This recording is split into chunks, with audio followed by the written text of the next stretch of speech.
He looked me in the eyes like he had seen a ghost. "Grandma, they're coming to take your keys today." The fork slipped from my fingers and clattered against the plate. Max's voice was barely a whisper, but I heard every word like a thunderclap inside my chest. His hand, small syrup sticky, tightened around mine. That was the moment I knew something was happening behind my back. Not just forgetfulness or polite avoidance. No, it was a plan. And I was the target. Have you ever heard a child deliver news so heavy, it makes your heart stop? If the story shakes something in you, or if my voice needs a little softening, I hope you'll let me know. I want you to feel what I felt. Now let me take you back to that morning. It was a Sunday, early fall. I remember the air smelled like burnt toast and that cheap maple syrup Vanessa always bought from the discount store. Neil, my son, was at the table scrolling on his phone like he didn't notice a thing. Vanessa stood at the sink, humming something tuneless while rinsing mugs. She looked calm. Too calm, and Max, my sweet 7-year-old grandson, sat beside me, his legs swinging, his mouth still sticky from pancakes. That's when he leaned in and said it. "They're coming to take your keys today." I thought maybe he'd misunderstood. "What did you hear, Max?" I asked gently, though my heart had already dropped into my stomach. He looked down. "Vanessa said you don't need to live here anymore. She was on the phone last night," she said. "You forget stuff, and that someone's coming to get your keys." I swallowed hard. My lips had gone dry. From the corner of my eye, I saw the folder, thick, sleek, expensive, tucked halfway under Vanessa's purse. It said, "Whisper Pines Assisted Living," in glossy gold lettering.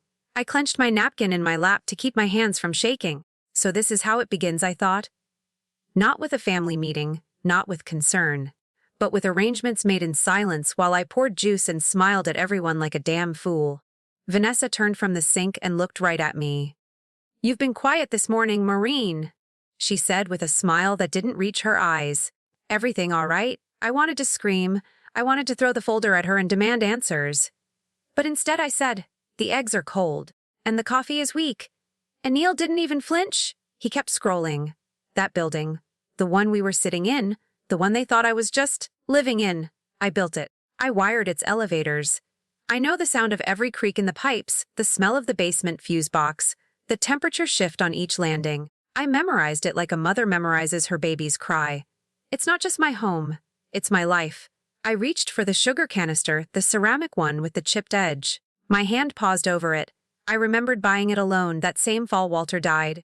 I'd been a widow for 3 months when I walked into a lawyer's office with trembling hands and walked out with papers to buy back this building through a trust, under a name no one in the family would recognize. Because even then, I knew love is beautiful, but legacy needs protection. Vanessa poured herself another cup. "You know," she said, real casual, "there's a lovely little place just outside of town. They do everything for you, even make your bed. You'd love it?" I smiled. "A tight, polite, brittle thing. Sounds lovely," I said. "For someone who didn't build the walls they sleep in." Max looked confused. I patted his hand. Then Neil spoke, still not looking at me. "Mom, it's just, this place is too much. You shouldn't have to handle it all. You're 75? I looked at him, really looked. "My boy, my only child. You think I can't handle what I built?" I asked. He shrugged. "Just thinking about what's best for you." I stood up slowly. My knees popped. My spine straightened. Then I did something none of them expected. I unclipped the old ring of keys from my belt, the ones I never leave home without, and laid them gently on the table.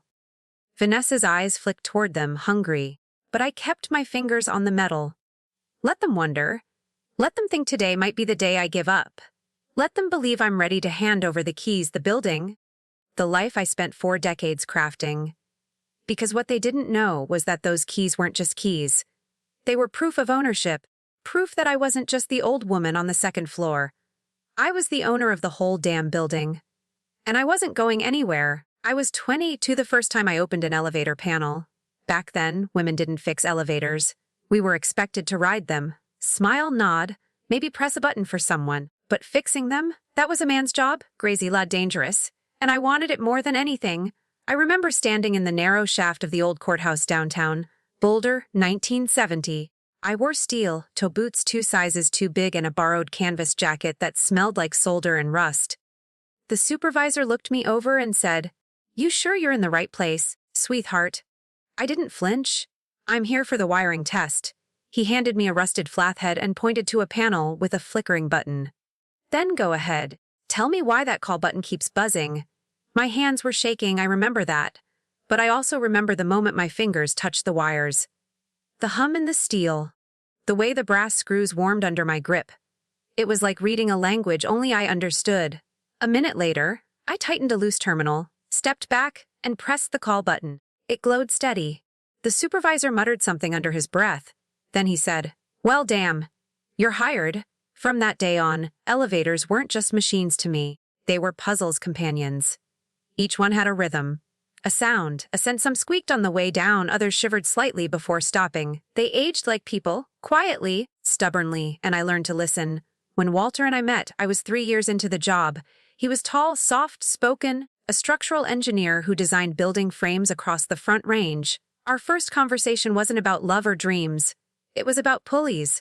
He asked me, "You always this quiet around broken motors?" I said, "Only when I'm fixing them." He smiled, and I swear, he never stopped after that. We married in '76, moved into a small rental off Walnut Street, and spent weekends touring construction sites like other couples toured wine country. We were building something. Not just homes or buildings. A life. One day he brought home a sketch. "It's a 4-story walk up near the foothills," he said, unrolling the blueprint on our kitchen table. "Needs a new elevator system. The old one's shot." I ran my fingers over the paper. "This is yours. It's ours," he said. That building would become my obsession. I didn't know it then, but that sketch, that was the first time I laid eyes on the building I'd eventually call mine. Not just my home, my legacy. Summer of 1981. We were retrofitting the elevator shaft on the new building. The same one I live in now. Back then, it was just another job. But to us, it felt like planting a flag. Walter was up on the 4th floor, securing the hoist beam. I was below, running diagnostics on the panel. We had done this dozens of times. He always called down before each anchor bolt. That morning, he didn't. I heard the scream before I saw anything. Then the crash. The pulley chain snapped. A length of metal tore loose and missed his shoulder by inches. He landed hard. The scaffolding groaned beneath him. I ran up the stairwell, 2 steps at a time, heart in my throat, lungs burning. When I reached him, he was still, his arm twisted under him, blood on his collar. For a second, I thought he was gone. Then he groaned. "Maureen, I forgot to double-check the bracket." I grabbed his hand, tears stinging my eyes. "You scared the hell out of me." He smiled even then. "Gus, I'm not invincible." He wasn't. None of us are. He spent 8 weeks in recovery. Broken ribs, dislocated shoulder. But he was lucky. We both knew it. After that, I stopped trusting anyone else to check my bolts. I rewired the shaft myself, every panel, every relay. I redrew the specs when the city changed their code in '86. I knew that elevator like a heartbeat. People said I was obsessive. I said, I just don't want to lose what I love because I trusted someone else to guard it. Walter understood. He never questioned it, even when I started buying up quiet shares of the building. 1 here, 2 there, I'd squirrel away overtime pay, sell a design sketch, skip vacations. In 1998, I sealed the deal under a legal trust in a borrowed name. Walter never saw the final papers. Cancer took him that winter. Quick, cruel. But before he died, he said something I never forgot.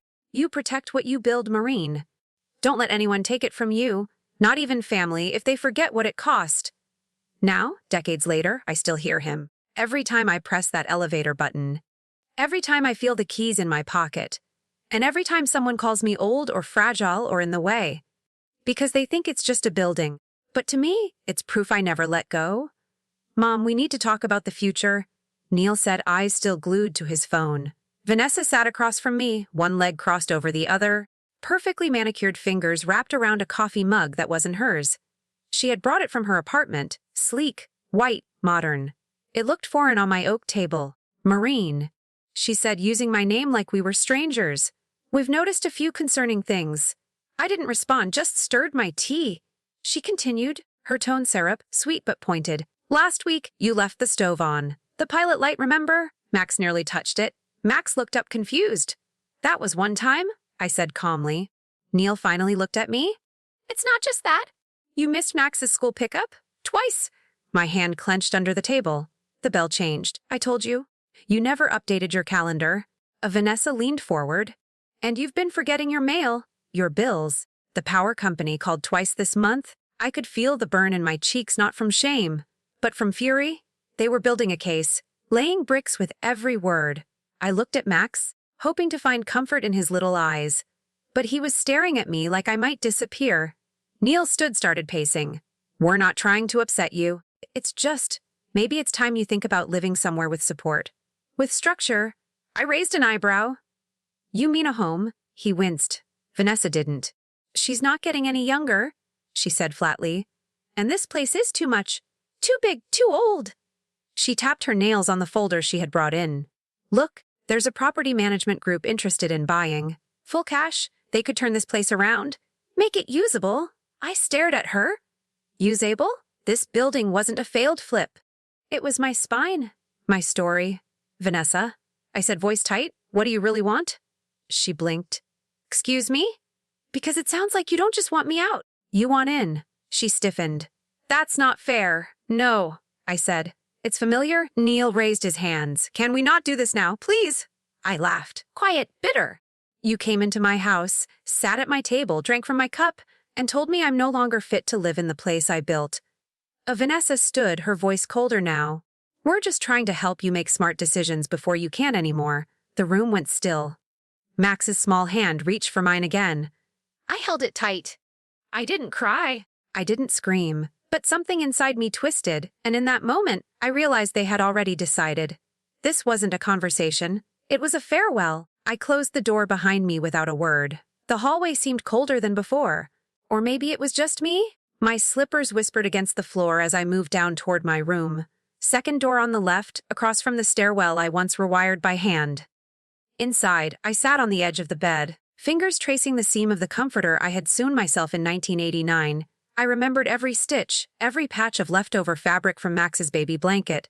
My hands shook, not from age, from restraint. They sat out there now, probably sipping coffee and feeling triumphant, thinking I'd taken the hint. That I'd start packing.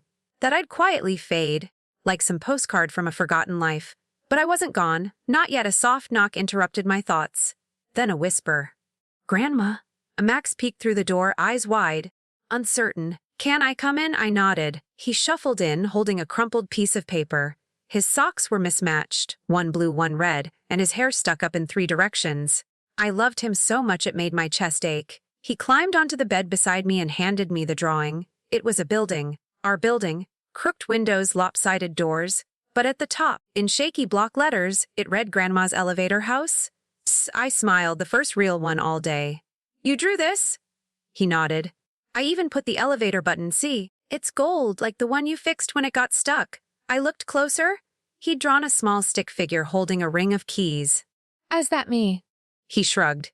You always carry those keys. I thought maybe they're part of you. I stared at the paper. A child had seen what 2 adults sitting at my table could not. That this place wasn't just space. It was story. It was effort. It was me. Max curled into my side. I don't want you to move away, he whispered. I wrapped my arm around him, kissed the top of his head. I'm not going anywhere, I said. Not for them. Not on their terms. Outside the window, the wind shifted, rattling the glass. Leaves scraped the brick wall. Somewhere down the hall, the elevator whirred softly, its old motor humming like a heart still beating steady, still strong.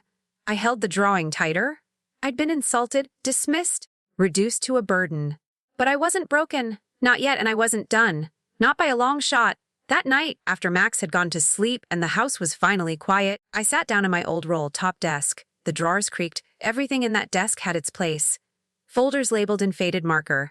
Ledger books stacked by year. A green tin box that still smelled like mint gum and pencil shavings. I reached for the manila envelope marked Building Expenses 2023. It was lighter than it should have been. Inside, only 5 receipts. I frowned. There should have been at least 12. Monthly maintenance bills. Utility records. Elevator inspection from July. Gone. I opened another drawer. Found the spreadsheet I printed every month. Expenses, deposits, notes. The line for July elevator servicing was blank. I always wrote something there, even if it was just scheduled or postponed. I flipped through the pages. August. Blank. September. Blank. My pulse quickened. I checked the calendar I kept pinned by the desk. Small pencil marks tracked every call, delivery, repair. No notes for the last 3 visits from the maintenance crew. But I remembered them showing up. I made coffee for the technicians, chatted about circuit boards. So where were the bills? I stood up, walked to the file cabinet near the kitchen, my backup records, unlocked the top drawer, rummaged through the vendor folder. Nothing, not one invoice past June, just a letter folded 3 times. No envelope. I opened it. It was typed, addressed to Mrs. Maureen Ellis, but sent to an address that wasn't mine. Just 1 digit off it read, please confirm authorization for redirected payments from Ellis Trust operating account ending in 1924 to secondary processing custodian. Effective immediately? There was a signature line. It wasn't mine, but it looked close. I stared at the number, 1924. That was the trust account. The one I opened in 98. Only Walter and I ever had access. After he passed, I kept the papers in the bank deposit box.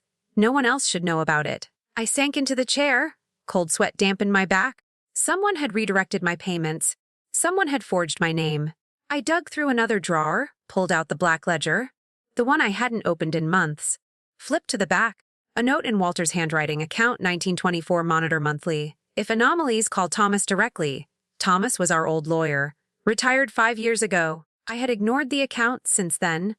Trusted autopay, that trust was broken. I sat there for a long time, my fingers pressed against the letter. What else had they taken? Not just my place, not just my dignity. Now they were coming for the money too. The next morning I called the bank. Not the customer line, the private trust department. I still remembered the direct extension of Carla McMillan, the officer Walter and I had worked with years ago. She was retired, but the young man who answered, Ely, sounded polite enough. Ellis Trust account ending in 1924? He repeated, yes. I said I'd like to review all activity and recent changes to the authorization list. There was a pause. Do you have your account PIN, Mrs. Ellis? I gave it. Then the old verbal password Walter chose. Copperlift? The line clicked. I do see a change. Ely said slowly. Looks like the trustee contact list was updated back in May. May? I repeated. I didn't authorize that. Let me double check. I heard keyboard tapping. Yes? The account shows a switch in secondary custodian access. Payment instructions were rerouted to a linked account, ending in 7309. That's not mine, I said flatly. No, he admitted. That account is under a different name, but it's authorized on file. I gripped the phone tighter. Do you have the original signed form? Another pause. Well, that's the thing. The scan we have is a digital copy, uploaded from a third-party notary. But there's no physical original on file here? Meaning, if you didn't sign it in person, Mrs. Ellis, that may be a problem. I closed my eyes. Who requested the update? I'm sorry, that name is masked in this system. I can't disclose unless fraud is suspected. I opened my mouth, closed it. Eli hesitated. However, I can tell you the listed secondary contact. Ooh, another click of keys? Vanessa Ellis. My stomach dropped. I thanked him, hung up, sat still in my chair, listening to the silence. Vanessa. Of course, I had underestimated her. Not just sharp-tongued and ambitious, but patient, strategic. She didn't need to push me out by force. She was draining me out from under my own feet. I stood slowly, the H in my knees nothing compared to the one behind my ribs. In the hallway, I passed the mirror. My reflection looked tired, wrinkled. But my eyes were still sharp. I went to the closet, pulled out a locked box. Inside copies of the original trust documents, Walter's notes, the old ownership ledger. I laid them all out on the table. This wasn't just a mistake, it was theft.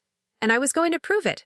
Not by yelling, not by pleading, but with paperwork, with dates, with quiet, legal fire. They wanted my building. They'd have to crawl through every layer of steel and stone I ever laid to take it. I waited until after dinner. Neil was loading the dishwasher, moving like a man eager to avoid eye contact. Vanessa wiped the counter with more force than necessary. I cleared my throat. Neil, can I talk to you for a minute? He looked up. What's up? I hesitated. Max had gone to bed. Good. I didn't want him hearing this. I walked over to the side table and held up the folded letter, the one with the forged signature. This came from the trust account. Someone redirected payments. Someone pretending to be me. Neil frowned. What are you talking about? Don't act like I'm rambling. My voice was calm, controlled. Vanessa's name is listed as secondary contact, on an account you two shouldn't even know exists. Vanessa turned, arms crossed. I have no idea what you're implying, she said sharply. I'm not implying anything, I said. I'm stating facts. Neil sighed. Mom, this is a lot. Maybe it's just a clerical mistake. Let's not jump to. I called the bank. I interrupted. There's no original signature, only a scan. Someone uploaded it through a third-party notary. Vanessa scoffed. That could have been anyone. But only certain people had access to the account number. That narrows the list. Silence. Then Neil said the worst thing he could have said. Are you sure you're remembering all this right? My breath caught. That single sentence, quiet, almost gentle, cut deeper than any outright insult. I stared at him. You think I'm confused? No, he said too quickly. I didn't mean that. It's just, you've been under stress lately. Maybe you're misreading things. I wanted to scream. Instead, I placed the letter on the table. Read it, I said. Look at the account number. Then go ahead and pretend it's not real. Vanessa didn't touch it. Neil didn't either. They just stood there, still and quiet, like I had brought in a bad smell. After a moment, Vanessa spoke. We've done nothing wrong. If there's a problem, take it up with the bank. But don't accuse us of stealing from you. Her voice was cold, professional. I walked back to my room without another word. The hallway lights flickered overhead. The floorboards creaked beneath my slippers. In the dim light, every crack in the wall looked wider than before. The wallpaper was curling at the corners. The elevator groaned somewhere in the shaft above. Everything in this building had aged, even me. But none of it had failed. Not yet. In my room, I closed the door, locked it. The sound of the bolt sliding into place was the only comfort I had left. I sat on the edge of the bed. Alone. Not just physically, but in the deeper way that hurts more. When your voice no longer matters in a home you built. When silence isn't peace, it's exile. I was still here, still breathing, still holding the keys, but I was no longer welcome. The room was still, so still I could hear the ticking of the old wall clock. Faint, relentless, like breath in a hospital. I sat there for what felt like hours, the letter still on the nightstand, my hands in my lap, the lamp casting long shadows against the closet doors. Then, a sound soft, a gentle slide of paper under the door. I froze. Slowly, I got up. My joints stiff, like they'd forgotten how to move without purpose. At the door, I bent down and picked it up. A single sheet, torn from Max's school notebook. In thick, uneven letters, half print, half cursive, he had written, "You're not alone." My throat closed. For a moment, I couldn't breathe. The room blurred. My knees gave way, and I sank to the carpet, paper still clutched in my fingers. I didn't cry the way I used to when Walter died. No gasps, no sobs. Just silent, steady tears that soaked into my collar. Max, he saw me, he believed me. And somehow that small truth was louder than all the accusations outside my door. I sat there for a long time, knees pulled up, head resting on the footboard, remembering. Every moment I'd let them speak over me. Every time I stayed quiet to keep the peace. Don't worry, I'm fine. When I wasn't. I looked down at the paper again. You're not alone. I wiped my face, stood up, folded the note carefully, like $100 bill, and slid it into the pocket of my cardigan. Then I did something I hadn't done in months. I opened the safe in the closet. Inside a flash drive, an envelope of signed deeds, a notarized letter Walter had written 2 months before he died, and the original trust formation papers. No scans, no copies, the real thing. I placed them all on the bed, smoothed them flat. Each one was a weapon, not for destruction, but for defense, because I wasn't going to fight them with shouting. I wasn't going to beg Neil to believe me. I was going to prove it. Slow, quiet, certain. From outside the window, wind rattled the leaves against the glass.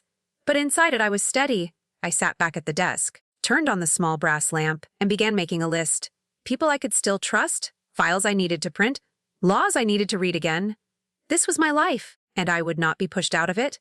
Not while I could still think, still write, still stand. I smelled frosting before I heard the music.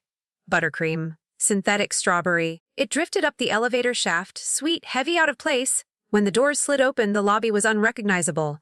Balloon arches, gold streamers, lauder bouncing off tile. A banner hung crookedly across the entryway, "Happy 46th Neil." I took one step out, then froze. Vanessa was standing dead center in a crimson cocktail dress, heels too high for tile floors, raising her glass. "Look who's here," she chirped, loud enough to reach the back of the room. The building's most loyal tenant. The word tenant hit me like a slap. Not Mom. Not Maureen. Tenant. I stood motionless as heads turned. A few polite smiles.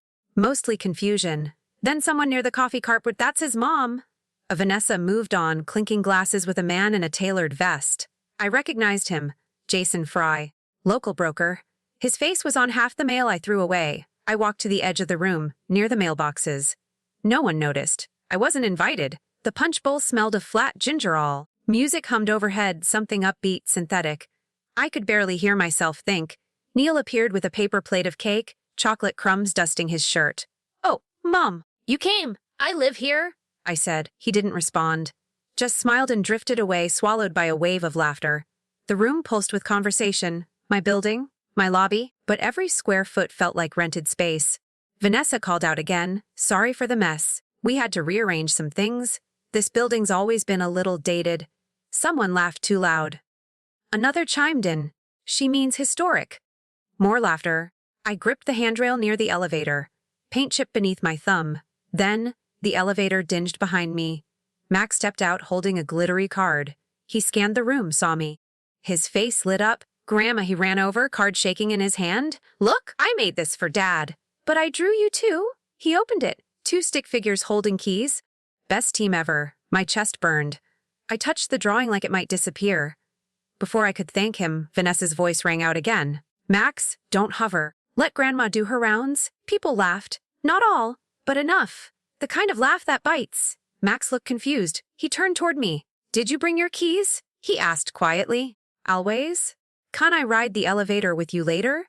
"Of course." He hesitated, then ran back into the noise. I stood for a moment longer, then stepped inside the elevator. The doors closed. Outside, they kept laughing. Inside, I watched myself in the mirror panel. Blouse wrinkled. Hair too flat. But I was still standing, and I still had the keys, not just to the elevator to every floor, every fuse box, every locked panel behind their perfect party. They didn't know who I really was. Not yet. The elevator doors closed behind me. I stood alone inside the car, eyes fixed on my reflection in the mirrored panel. Wrinkled blouse. Red-rimmed eyes. A strand of hair had come loose and curled toward my cheek like it, too, had given up. Second floor. Ding! I stepped into the hallway, quiet and dim. The sound of laughter from downstairs echoed faintly through the vents. Muffled, distant, like a party I had left long ago. Inside my apartment, I slipped out of my shoes. The floor was cold. I moved toward the window, cracked it open just enough to let the night air in. Then I went to the bookshelf. Third shelf down, tucked behind a row of old repair manuals, was the cedar box. I carried it to the table, sat down, opened it. There, wrapped in tissue paper, was a sealed envelope. Walter's handwriting. "Open this when you feel small?" I stared at it for a moment, then opened it. The paper had yellowed at the edges. His writing slanted slightly right, the way it always did when he was trying to sound strong. "Maureen, if you're reading this, it means someone is making you doubt your worth. Don't. You were never small. You lifted steel, drew wires straighter than most men could walk. You taught me what structure means, not just in buildings, in life. So when they call you weak or treat you like baggage, I want you to remember who you are.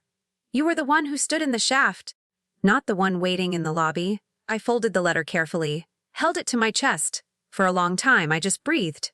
Then I stood, went to the cabinet, took out the binder labeled Ellis Trust Legal, the one Vanessa never asked about. I laid it on the table, beside Max's drawing. The stick figures, the golden elevator button, the words, "Best team ever." I opened the binder, flipped past the standard forms, bank records, deeds, pulled out a pad of paper, and I started writing a list. People I could still trust. Dates. Numbers, inconsistencies, the documents they hadn't seen. Not yet. Because they thought I was too old to understand what was happening. They thought kindness meant weakness, silence meant surrender. They were wrong. Downstairs, the music shifted to something louder. A bass line I could feel through the floorboards. But I didn't flinch. I turned the page. Kept writing, one line at a time, slow. Steady! Just like I'd built everything else. And this time I wasn't building for them. I was building for me. And for the one person who still saw me clearly. Because sometimes, all it takes is one quiet voice, one drawing, one truth, to remind you are not alone. Have you ever been humiliated in your own home? What would you do if the people closest to you treated you like a burden in public? Share your thoughts below. Your story matters too. I barely slept that night. The binder sat open on the dining table, pages fanned out like a quiet storm. I had gone through every section twice, deeds, tax forms, notarized letters, but something kept tugging at me. There was one envelope left plain, unmarked, tucked inside the back pocket behind an old copy of the elevator inspection log. I slid it out. It was thin, too light to be important. Probably something I had meant to throw away. Still, my fingers knew better. I opened it. Inside was a single document, a copy of a trust amendment. My eyes scanned the header, Ellis Family Living Trust Addendum B dated April 12, 2019. My heart paused. That was 4 months before Walter passed. The page listed 2 names. Primary truster Maureen Ellis, alternate beneficiary Max Ellis Max. There was a line in Walter's handwriting at the bottom, next to the notary stamp. He's the only one who listens. Protect this. I sat back. The room suddenly felt smaller. The overhead light buzzed. Outside, the wind pushed against the windows in short, sharp bursts. I stared at the name again. Max Ellis. He was barely a toddler when we signed the original trust. We had never updated it. Or so I thought, but Walter had. Quietly. Purposefully. And he hadn't told me. I reached for my reading glasses. Held the paper under the lamp. It was real. Stamped. Signed. Recorded. Filed under the Ellis Living Trust umbrella, but separate from the building deeds, which meant the building was still mine. But something else, cash, stocks, a separate account, had been set aside. For Max. It wasn't much, not on paper, but the intent was clear. Walter hadn't trusted Neil, and he hadn't trusted Vanessa. He had skipped a generation. Gone straight to the one person who still saw us as people, not problems. My hands trembled slightly as I folded the document again. This time not from rage, from something softer, grief, pride, and the beginning of resolve. I placed the paper back inside the envelope, marked it in pencil Max Trust Addendum. Then I opened my notebook. Wrote 3 words, check filing dates. If Walter had managed to slip this through without me noticing, what else had I missed? I looked toward the window. The night had deepened. Streetlight glow flickered against the glass like a heartbeat. Somewhere down the hallway, the elevator motor kicked in. That steady hum I knew better than my own name. Still running. Still mine. I closed the binder gently, walked over to the window and opened it wider. Cold air swept in, clean, alive. Beneath the weight of betrayal, something unexpected had bloomed. A crack of light, a name in a document, a voice in the dark. Max. He was only 7. But somehow Walter had known. And now so did I. I arrived at the bank 10 minutes after opening. Branches of sunlight angled through the glass doors, painting long rectangles across the tiled floor. The receptionist wore a navy blazer and a tight bun. She smiled, polite but distracted. "Do you have an appointment?" "No," I said, holding up the envelope. "But I need to speak with someone in trust management. It's regarding an existing addendum." She hesitated. "May I ask which trust?" "Ellis Family Living Trust. Original dated 1998. Addendum filed April 2019. That caught her attention. "One moment." I sat near the window, binder on my lap. Outside, traffic passed in slow morning waves. I traced the grain of the leather cover with my thumb. Within minutes, a younger woman approached, early 30s, brown curls, sharp navy heels. "Mrs. Ellis? I'm Dana. I manage our legacy portfolios now. You asked about an addendum." I nodded. "I have a copy. I need confirmation of its validity and filing." She led me into a small glass office. Cool, quiet. I handed her the envelope. She put on glasses and read the first few lines. Then her brow furrowed. This was signed by Walter Ellis, filed April 12, 2019, notarized. Indexed? "Yes, it's in our system." I watched her eyes scan the screen. Status shows active. No known disputes. Beneficiary Max Ellis. My heart beat slower. Steadier. Has anyone accessed or challenged this file since my husband passed? Dana checked the logs. No activity since it was archived. You're the first to request it since 2019. I exhaled. Not relief. Confirmation. They didn't know. Vanessa hadn't dug far enough. Neil had never bothered. Walter had buried the truth just deep enough. And now I had unearthed it. Dana looked up. "Would you like us to generate a certified copy?" "Yes, please." She nodded and printed 2 copies. Her tone softened. Max, your grandson? Yes, I said. She smiled, matured. Ellis must have thought highly of him. I folded the copy slowly, slid it into my bag. I think he saw something the rest of us forgot. We stood. She shook my hand. "If you ever need help updating or defending the structure of this trust, I can refer you to a legal partner."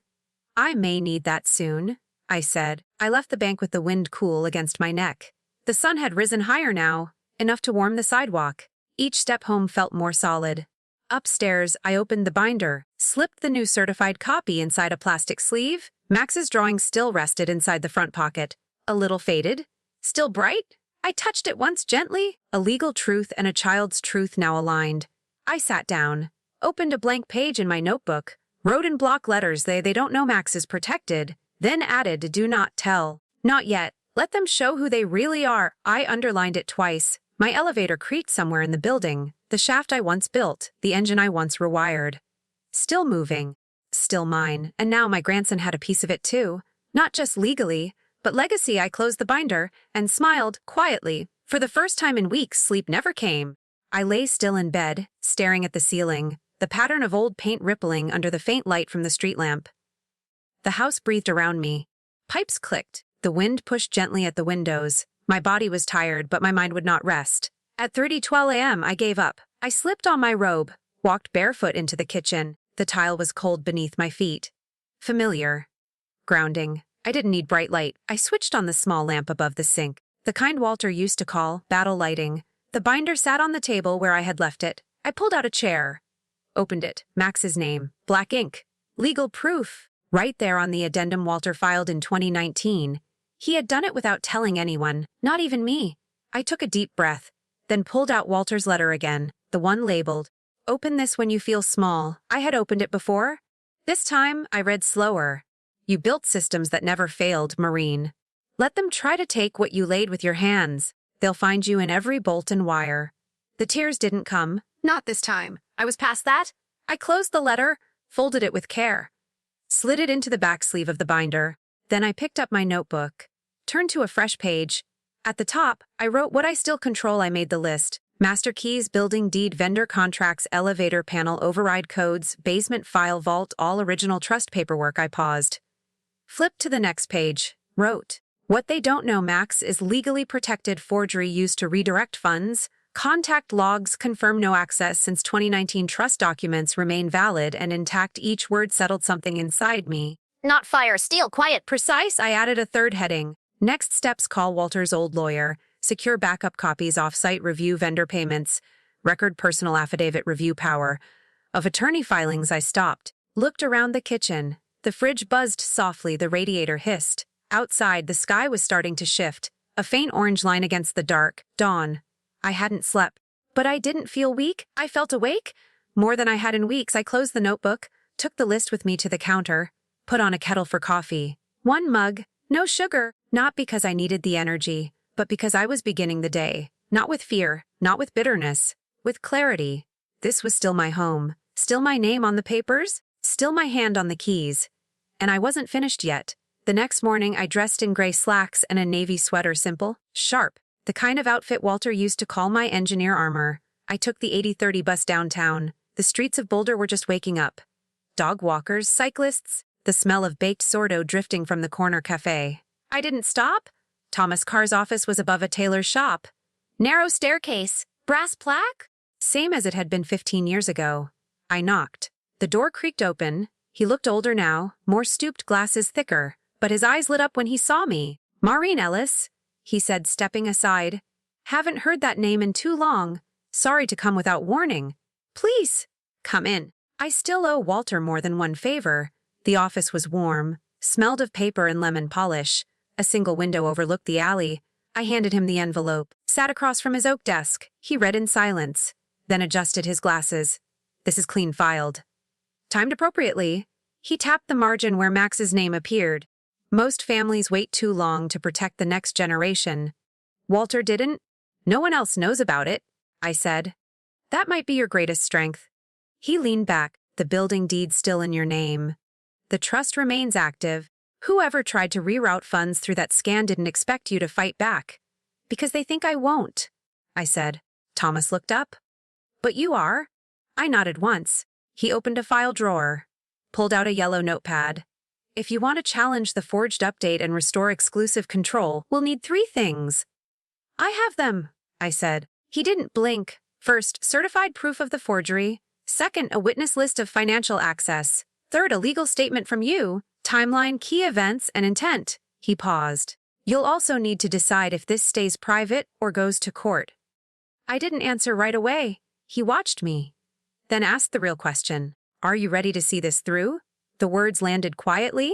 No drama, no echo, just truth. I looked down at my hands, slightly wrinkled, but still steady. I thought of Max's drawing, the elevator, the keys. I thought of Vanessa's smirk, Neil's silence. And I thought of Walter. Yes, I said. He nodded. I'll draw up the plan. And Maureen. He leaned forward. Make no apologies for defending what you built. Outside, the morning had brightened. The sky was sharp and blue above the foothills. I stepped into the sun. Bag over my shoulder, documents secure, mind clear. I wasn't doing this out of anger or pride. I was doing it because they thought I wouldn't. That was their first mistake, and I had no intention of correcting them. I didn't tell them anything, not about the meeting, not about the plan. Instead, I made myself smaller, quieter. I cooked breakfast like usual, washed the dishes, fed the cat, smiled when Neil walked by without looking up from his phone. Then I went back to my room, closed the door, and opened the binder. Every page now had a purpose. Every margin a meaning. I took out my phone, began photographing each document, front and back, one by one. No flash, no sound. I sent them to a secure folder, then emailed them to Thomas's assistant. Subject line, step 1. That afternoon, I pretended to organize the utility closet. Instead, I pulled out a copy of last month's water bill. It was addressed to Ellis Management, not the original trust. Not me. Someone had created a holding name. Just close enough to pass. Just vague enough to hide behind. Vanessa's doing, likely. I photographed that too. In the evenings, I waited for them to leave for dinner. Then I accessed Neil's shared desktop computer in the home office. He never logged out of his email. One search, Ellis Trust, and dozens of messages appeared. Forwarded bank summaries, approval notices, a request for signature assistance through an online notary service dated 6 months ago. I took screenshots. Date time. Header. Each one saved under a folder marked Truth. By the end of the week, the folder held over 50 files. Thomas had replied, "This is more than enough to begin." I stood at the kitchen counter, rereading his message. Max came in quietly. He had a toy car in his hand. Its wheels clicked against the floor with each small step. He stopped beside me. "Are you working?" he asked. "Just organizing. You look like Grandpa used to." I turned. "What do you mean?" When he was fixing the mailbox lock. He looked serious. "Like you do now?" I smiled, gently. "Sometimes fixing takes focus." He nodded, then held up the toy car. "I made this go backward now." Want to see? I knelt down. Watched him twist the axles with great care.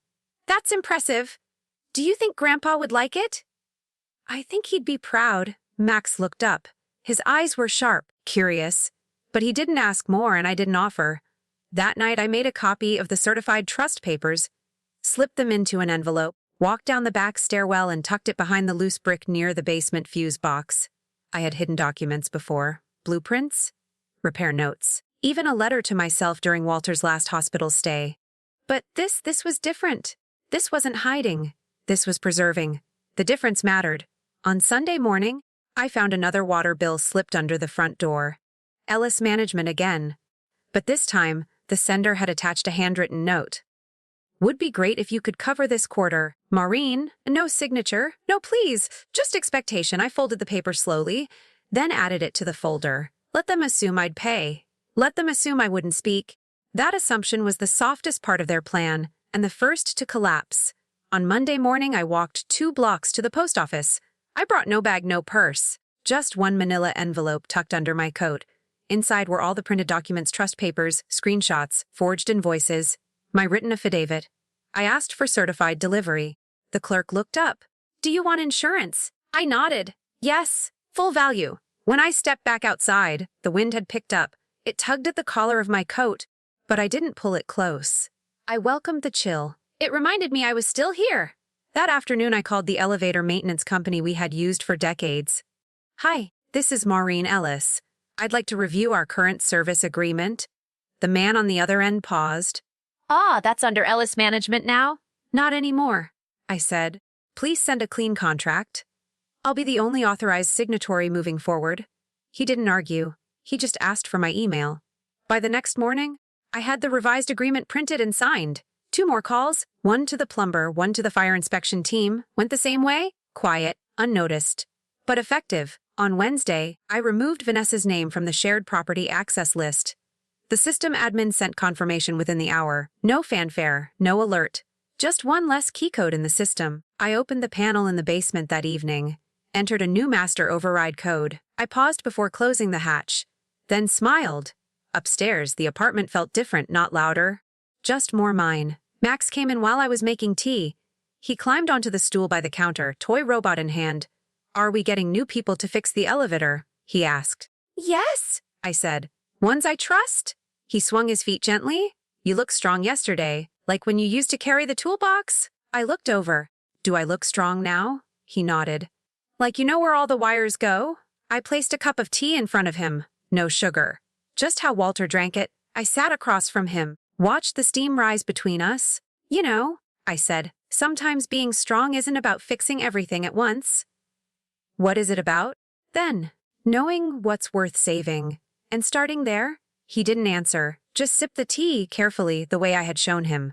Later that night, I opened my notebook and crossed out the word powerlessness. Then I wrote a new one. Motion, because things were moving now. Contracts, keys, choices, and not a single soul in this house knew what was coming. But they would, soon enough. And this time, it wouldn't be a fight. It would be a reminder of who built the elevator and who still had the keys. Have you ever taken quiet steps to take back your life? Not with anger, not with shouting, just steady, silent motion. Tell me your story below. Someone out there might need to hear it.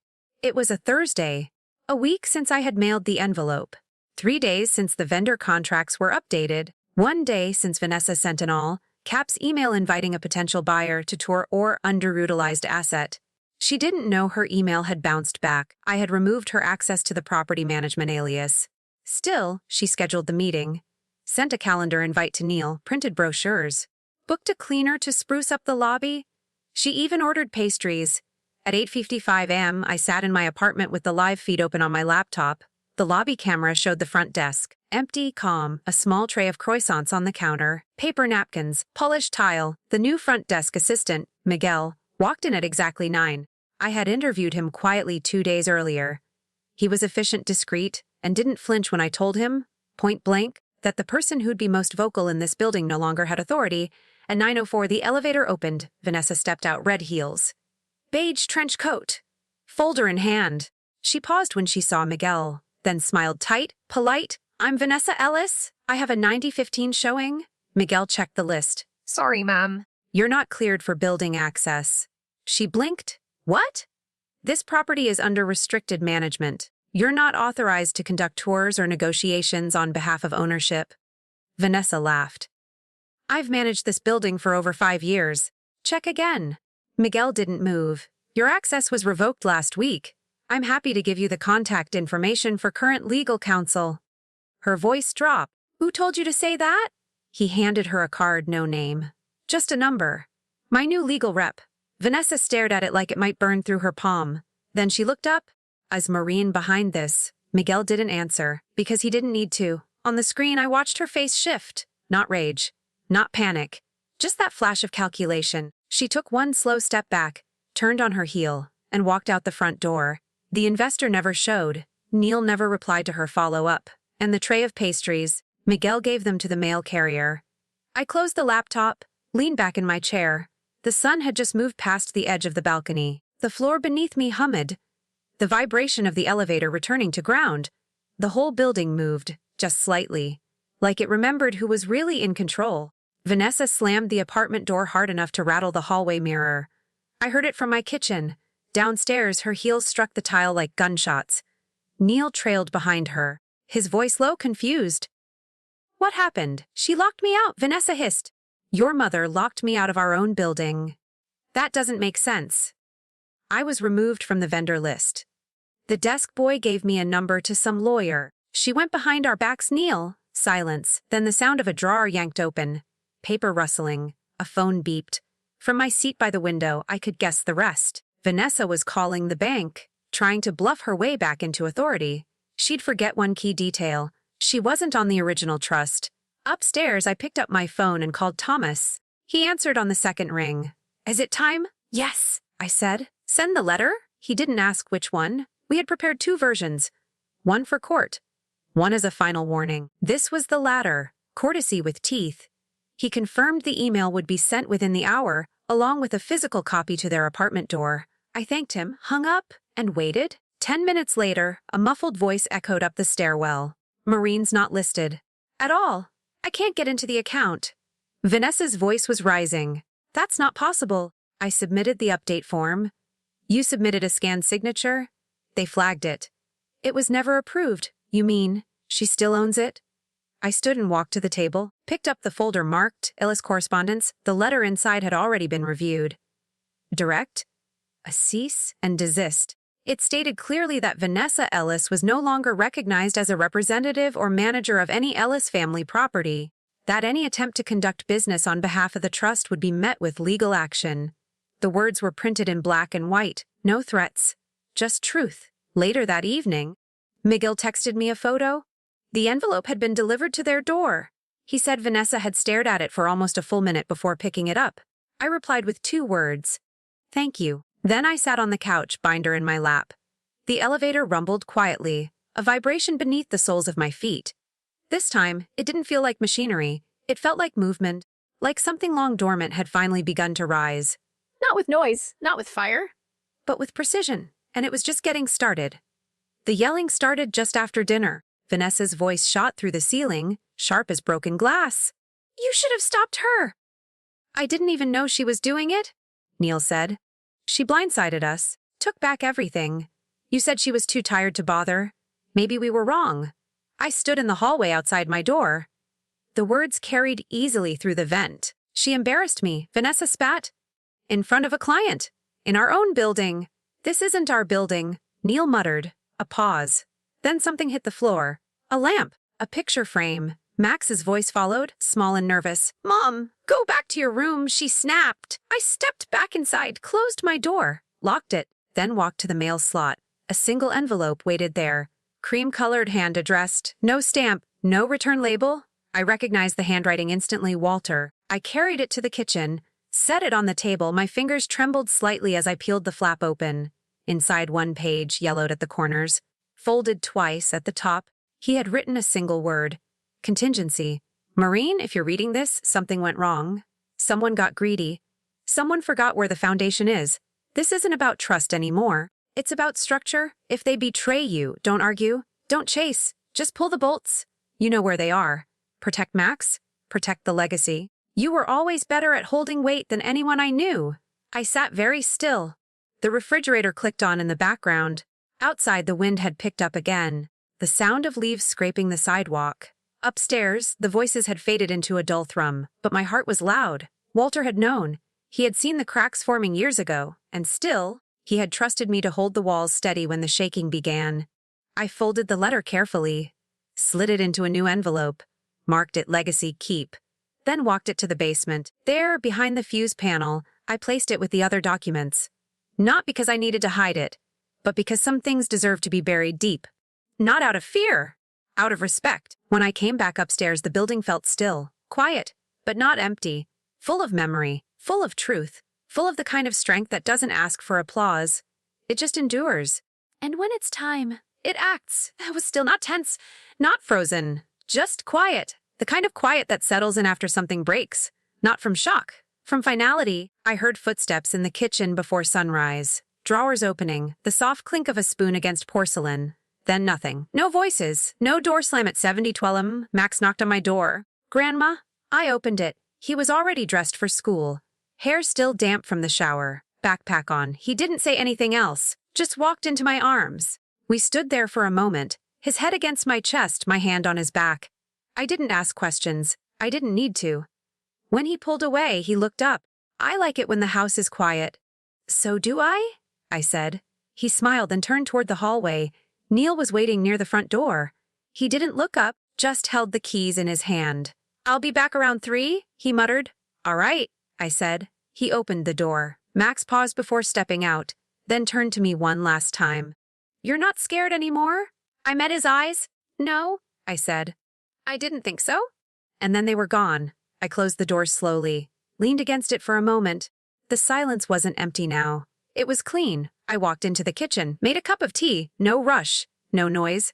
The morning light came through the window in wide bands. It hit the floorboards just right, like it used to before we installed the new blinds. I took my mug to the living room, sat in Walter's old chair. The cushion was worn in the middle. The wood creaked when I leaned back, but it held me like it always had. Across from me, the elevator panel light blinked softly, still functional, still mine. Upstairs, no sound, no pacing. No demands, no misplaced laughter, just the steady hum of a house returning to itself. I opened my notebook, flipped past the lists, past the affidavits, past the plan, to a blank page. At the top, I wrote if aftermathy then. Below that Max knows, Neil sees, Vanessa stays silent, the building breathes. I put down my pen. Sip my tea. Bitter strong, just how Walter liked it. There would still be things to fix, documents to sign, a legacy to formalize. But for now, the weight was shifting. Not away from me, back to me, where it belonged. By late afternoon, the paperwork was done. The new will had been sonotarized. Sealed. I sat with Thomas on a video call as he walked me through the final page. You've appointed me as executor, he confirmed. Yes, and the building. To remain under Ellis Trust until Max turns 25. Maintenance delegated. Ownership protected. Witnesses are in place. Backup copies off-site. Everything's official. Good, I said. Then we're finished, he smiled. No. Now, you begin again. When the call ended, I leaned back in my chair. The sun was starting to lower, golden through the blinds. I closed the binder one last time, slid it into the drawer beneath the sink. That evening, as Max returned from school, I met him at the door. Come with me, I said. He looked up, curious. We're? Downstairs. We walked the back stairs, past the mailroom, past the old boiler room. At the very end of the hall, a thick steel door waited. I pulled out the small brass key from my sweater pocket. It clicked into place with the exact resistance I remembered.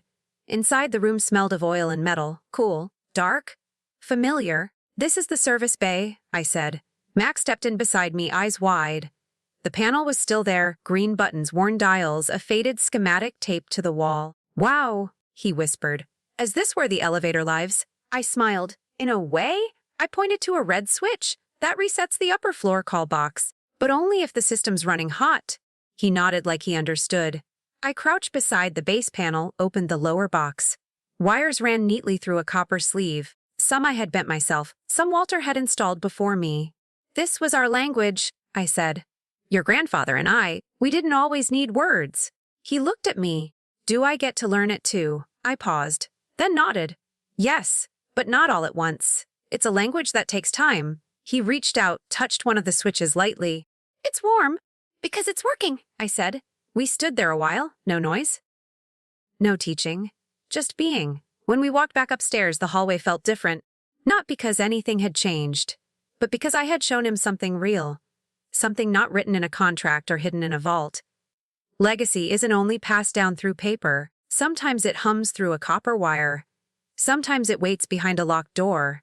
Sometimes it's a hand on a shoulder in a quiet basement. And sometimes it's a boy standing in front of a panel of old buttons, knowing that someday he'll understand what they all do. 1 month later, the snow had come.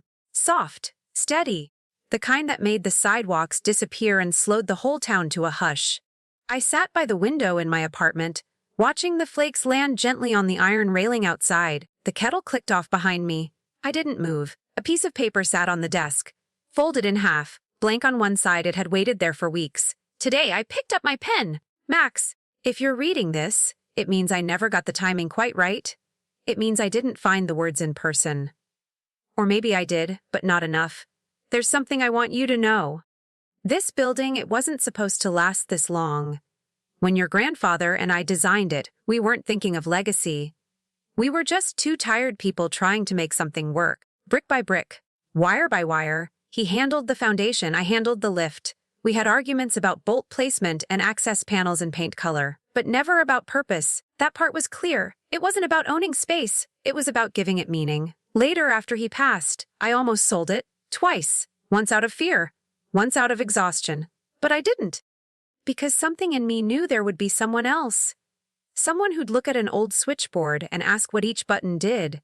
Someone who didn't see it as property, but memory. That was you. The truth is, you reminded me I wasn't invisible, that I still mattered. Not because of what I owned, but because you noticed. So if the day comes when this key ends up in your hand, don't treat it like a gift. Treat it like a question. What will you build? What will you protect? What will you leave behind? You don't have to answer right away. Some legacies take a while to unfold. Love, Grandma. I placed the letter in an envelope.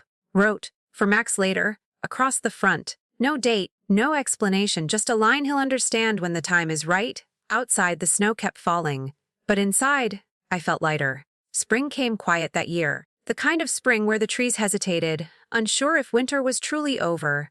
I was in the kitchen folding laundry when I heard quick footsteps up the stairs, then a knock, 2 short taps. "Grandma, come in." A Max burst through the door, cheeks flushed pink, brown curls bouncing. In his hands, a rolled-up sheet of paper. "I need your help," he said. "With what?" "My science fair project." He unrolled the paper across the table. It was a pencil sketch. Careful lines, labeled parts, little arrows pointing to weights and pulleys. "I want to build a model elevator," he said. "Not the plastic kind, a working one, like yours." I didn't answer right away. My eyes scanned the page. He'd drawn the cab, the motor housing, even the counterweight system. He'd colored in the safety brake with red pencil. "You've been paying attention." "I always do." He looked nervous then. Like maybe he'd said too much. "I didn't mean to copy. I just thought it was the best thing I've seen." I reached for the paper, ran my fingers along the edge. "You didn't copy." He looked up. "You remembered." Max smiled, shy and proud. "I want it to move with a crank. And maybe lights, if I can figure out the wires." "Well, work on it this weekend," I said. "You mean it?" "Yes, but only if you promise one thing." "What?" "Don't build it to impress. Build it to last." He nodded. That night, after he'd gone back upstairs, I sat at my desk, opened the drawer, pulled out the envelope. For Max later, it was still sealed. But this time, I added something else. From a small ceramic dish on the windowsill, I picked up the key. Brass, smooth from use. I slipped it inside, sealed the flap again. The envelope felt heavier now, not from weight, from meaning. I placed it in the back of my closet, beneath a folded quilt. The one Walter and I had picked out on our 15th anniversary. It would stay there until Max was ready. And when that day came, he wouldn't need to ask why. Some inherit money, some inherit land, and some inherit a question. "What will you build?" I stood at the window looking out at the sky just beginning to fade. The light touched the top of the elevator shaft one last time before dusk, and I smiled. Not because it was finished, but because it had finally begun.